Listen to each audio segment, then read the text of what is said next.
Happy Information Wednesday, Shalise McQueen here. Per my teaser video, I'm talking about something that every adult should 100% have. Whether you're 18 or you're 88, whatever your age is, you should absolutely have one of these two options. And this conversation is coming out of the spirit of Thanksgiving, obviously, which is all about family and being grateful and having gratitude. And whenever you have family, we think about leaving behind a legacy and not a burden. And a great way to do so is making sure that you have either a will or a trust. I'm going to get into the differences right now. When it comes to wills and trusts, there are quite a bit of differences.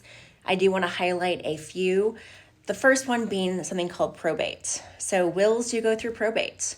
Despite what your will says, it does go through the state, and Arizona is a high expense ratio probate state. For example, a simple probate, and meaning by simple is no one's challenging the will, can cost an average of 10 to 20 grand per year. And of course, if someone decides to challenge it, it no longer is simple, and not only the duration of how long it stays in probate will be extended, but also the cost. Now with trust, there is no probate.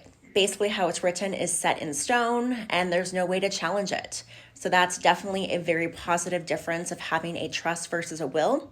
Another one is something called privacy. So the second that your will goes through probate, which again, there's zero way to avoid that, it is public record.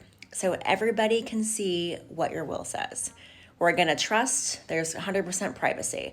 Only ones that have any information on the trust is those parties that are involved.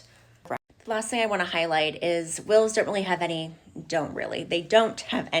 living benefits. Where trust, you have the ability to have benefits while you're still alive, whether it's management of your assets, obviously in the event that you become no longer mentally fit and you need someone to help make decisions for you. Your wishes have already been outlined in your trust, which leaves a lot of the guessing work and of course the burden off of your estate and family's shoulders. Another thing to consider when it comes to estate planning, legacy building, is life insurance. Again, 1 out of 2 people do not have life insurance at all. Life insurance is the best and most inexpensive way to make sure you're leaving behind a legacy and not a burden.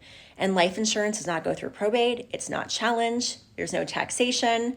There is very little to no waiting period for your family to receive compensation that they need. It is a great resource. So if you don't have life insurance, or those 1 out of 2 people, you need to give me a call immediately. You can give me a call at 602-525-5665 or check us out at gotprotectionaz.com. Remember to ask yourself, are you protected? And are you leaving behind a legacy or a burden? The choice is yours. We'll see you next week.